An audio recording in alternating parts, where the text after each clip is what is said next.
Bonjour à tous, au sommaire, les tarifs de l'Audi Q2, Porsche et Mercedes s'unissent, une McLaren avec 130 000 km au compteur et enfin un tour du circuit d'Etel en Lotus Evora 410.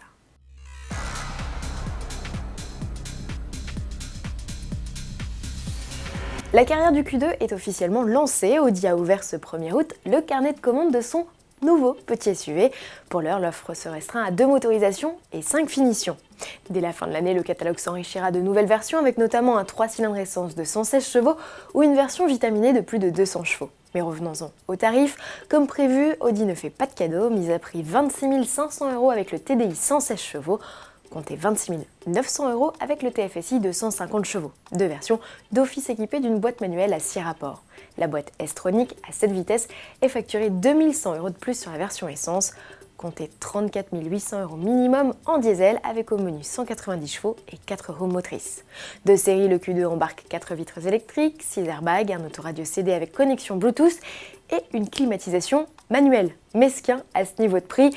Quant au régulateur de vitesse, il n'est même pas proposé en entrée de gamme. Pour cela, il faut taper dans les finitions supérieures et notamment la version Sport proposée pour 2800 € de plus et qui ajoute d'office un radar de stationnement, le sélecteur de mode de conduite, des jantes 17 pouces et un pack esthétique comprenant notamment une teinte différente pour le montant arrière. Pour un look plus sportif, optez pour la finition S-Line, facturée minimum 32 700 € et pour du très chic full option, 35 100 €. Le Mini Countryman, son unique rival pour le moment, est plus abordable, mais en fin de carrière. Première livraison du Q2 prévue à l'automne. Mercedes et Porsche redeviennent partenaires. Plus de 20 ans après avoir conçu la 500e, les deux constructeurs allemands unissent de nouveau leurs forces pour proposer aux visiteurs de leur musée des tarifs préférentiels. Acheter un billet pour l'un et bénéficier de 25% de réduction dans l'autre, soit au final les deux musées pour 14 €. L'offre est valable jusqu'au 30 décembre 2016. Profitez-en, 10 km seulement séparent les deux sites. On peut être l'heureux propriétaire d'une McLaren et ne pas reléguer pour autant son bolide au garage 365 jours par an. La preuve en vidéo avec Urs Tüjdin. Cet homme d'affaires suisse utilise quotidiennement sa MP4 12C.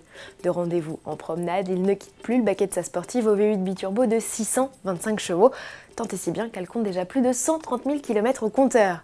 Et l'histoire d'amour n'est pas prête de s'achever puisqu'Urs espère bien lui faire atteindre le double au fil de ses balades sur les routes d'Europe.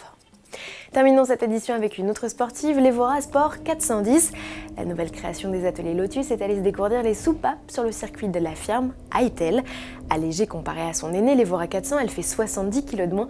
Elle est aussi plus puissante avec désormais 416 chevaux. Taillée pour la piste, l'Evora 410 annonce un 0 à 100 en 4 secondes 1 et une vitesse de pointe de 300 km/h. Pas étonnant donc qu'elle n'ait fait qu'une bouchée du tracé, mais avec un chrono d'1 minute 28 secondes et 2 dixièmes, Lotus a même carrément été bluffé. À demain.